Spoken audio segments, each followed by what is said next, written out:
An exile in Athens, Anaxagoras. In this episode, we're going to learn about Anaxagoras from Clazomenae.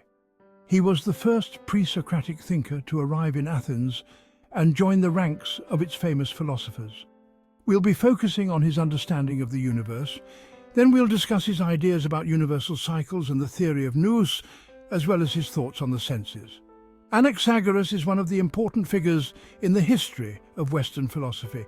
He was born around 500 BC in the city of Clazomenae, which is located near Izmir, Turkey today. Some say he was a student of Anaximenes. However, this might not be true, as Anaximenes may have died before Anaxagoras was born. Anaxagoras came to Athens after the wars between the Persians and the Greeks.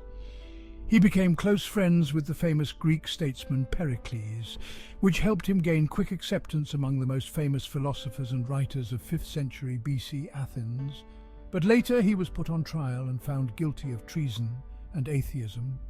So he escaped from Athens with Pericles' help again and went to Lampsacus in Canacle. He lived in exile in this city until he died in 428 BC. Diogenes Laertius wrote that Anaxagoras was calm when he heard about his conviction and even the death of his children. He said, "Nature had already condemned both my judges and me to death. I already knew that my children were born mortal." Even among ancient Greek thinkers, Anaxagoras' philosophical views seem extraordinary. According to him, there is everything in everything. There is no such thing as the smallest thing, because there is always something smaller. The moon is a stone. The sun is a huge ball of burning iron, even bigger than the Peloponnese. Anaxagoras believed that the stars in the sky were formed from stones that were spinning in a cosmic vortex. He thought the ether fell from the fire into this sphere and became a shell. He believed that the universe was ruled by something called Nous. He suggested that there might be other worlds in the universe like ours, with their own suns, moons, and planets. These ideas caught the attention of famous Greek philosophers like Plato and Aristotle, as well as Roman thinkers like Cicero. Aristotle considered Anaxagoras to be one of the natural philosophers. Anaxagoras' main goal was to explain the universe. He was preoccupied with questions like, what is the universe made of? How did it become what it is today? What makes celestial bodies move and what causes them? What is the nature of weather events and earthquakes and what causes them? His book, titled Periphysios, still exists today, but only in fragments. It's the most important source we have for learning about Anaxagoras' philosophy. Other sources include the interpretations of ancient writers and thinkers, especially Aristotle and the doxographers. According to Anaxagoras, at the beginning of the universe, everything was together, and there was an infinite amount of everything. Things were also so small that it was impossible to know anything individually, and this smallness was also infinite. Everything was surrounded by air and ether. These were infinite in number and size because air and ether were in everything. This was a round mixture, a single unit that contained a variety of things within it. In this unity, things didn't have their own colour or any unique characteristics. In other words, it was a mixture of wet and dry, hot and cold, light and dark, white and black. For Anaxagoras, everything actually means the seed of everything, or a part of it. Aristotle called these particles homoiomeriae. According to Anaxagoras, these seeds were infinite in number, and none of them were alike because they were all different from each other. So there was a piece of everything in everything. Everything was made up of everything. The seeds of everything were in everything. Everything had the shape, colour and taste of everything else. Then this mixture started to spin really fast, like a whirlpool. This speed was nothing like the speed we know because it was so fast and powerful that our minds couldn't understand it. A speed faster than anything else. At this speed, the mixture started to break apart. The first things to separate were air and ether. So first, the less dense parts separated from the denser parts, then the hot from the cold, the dry from the wet, and the light from the dark. The dense, wet, cold and dark parts fell down and formed the earth, which was flat like a tray. The less dense, hot, dry and bright parts rose to the top. Below, on Earth, the spinning movement was slower, and that's how humans, other living creatures and all beings we can think of were formed. Then layers of beings emerged, with plants at the bottom, animals above them, and humans above the animals. According to Anaxagoras, this spinning movement and separation never stopped, and it caused the formation of other worlds besides our own. These worlds were only different in size. Other than that, they were all the same. Also, everything continued to exist in everything else, even if only a little bit. That is, there was a little bit of white in something black, a little bit of cold in something hot. The fact that everything existed in everything else meant that opposites also existed. This means we only know what hot is because we know what cold is. Things were also named according to the substance that was most abundant in them. According to Anaxagoras, there is an infinite mind that starts this spinning or cyclical movement. It makes sure that things are separated and arranged in an orderly way. This mind, which he calls Nous in Greek, is in everything, but it's not mixed with anything. Nothing can affect it. It exists on its own. Its existence comes from itself. Nous is infinite and governs itself. It is the finest and purest of all. It knows everything. It has power over everything. It is effective in everything. He says this about Nous. Everything is affected by everything else, but Nous is infinite and governs itself. It is not mixed with anything. It exists by itself. If it were not for itself, it would have been mixed with other things, and then everything would affect it.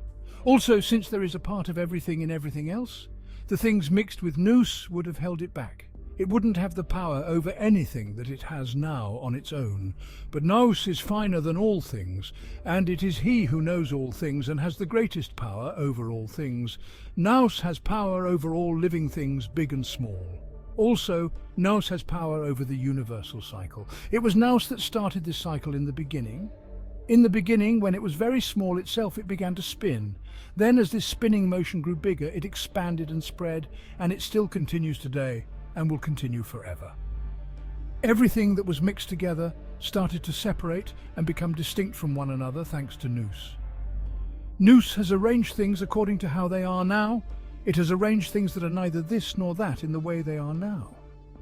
This movement is the same one that moves the stars, the sun, and the moon today. It's the movement that caused the air and ether to separate. The movement that caused this separation separated what was less dense from what was more dense, the hot from the cold, and the light from the dark.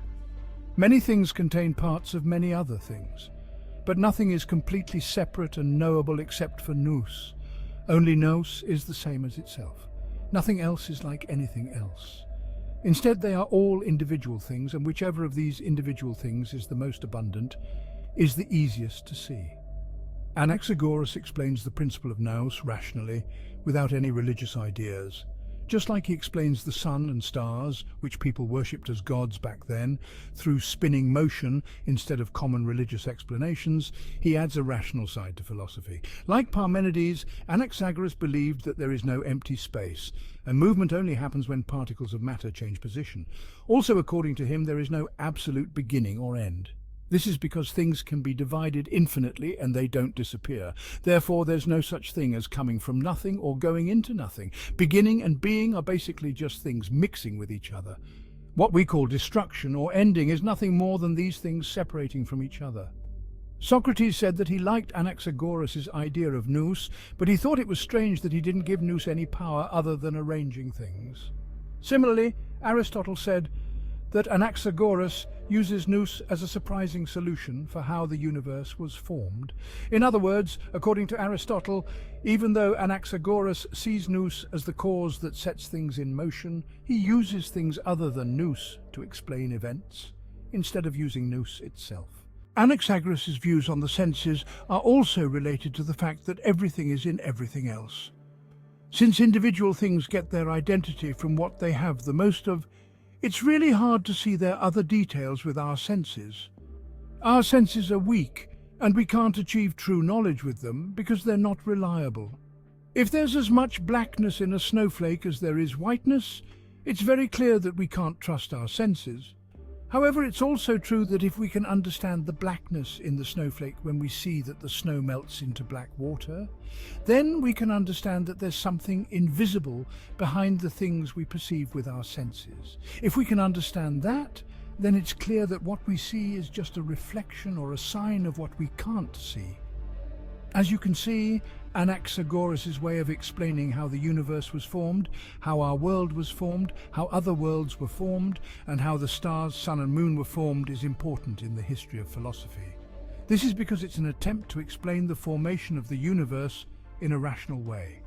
When he was creating his philosophy, he avoided common sayings among the Greeks. This shows that he wanted to develop his own philosophical language. The best example of this is when he said that the language the Greeks used about beginnings and endings would lead to misunderstandings. The Greeks didn't use language correctly when they talked about beginnings and endings because nothing really begins or ends. There is only the mixing and separation of things that already exist. Therefore, it would be more accurate for the Greeks to call a beginning a mixing and an ending a separation. Besides this, it's especially important that Anaxagoras introduced the idea of an eternal and everlasting Nous into the history of philosophy. This Nous is the beginning and organizer of everything. He also called the basis of existence seeds. He said that there would be as many different seeds as there are different properties in nature. He also claimed that there is a little bit of every seed in all things, but a thing's identity is determined by whichever seed is most abundant in it. These views were interesting to later thinkers. He also said that beings are infinite in number and smallness, that there is no ultimate smallest part of a being, and that it can be divided infinitely. He also stated that there is a part of everything in everything else, meaning that nothing is pure. These are all thoughts from Anaxagoras that deserve the same level of interest. It is also important that he emphasizes that things can be infinitely small or infinitely large. This is because, according to him, there's no such thing as the absolute smallest thing, because there's always something even smaller. What exists can be divided, and this ability to be divided means that it will never cease to exist. In the same way, there's always something bigger than something that's already large, and in terms of quantity, this thing is equal to the small. That is, everything is both small and large at the same time.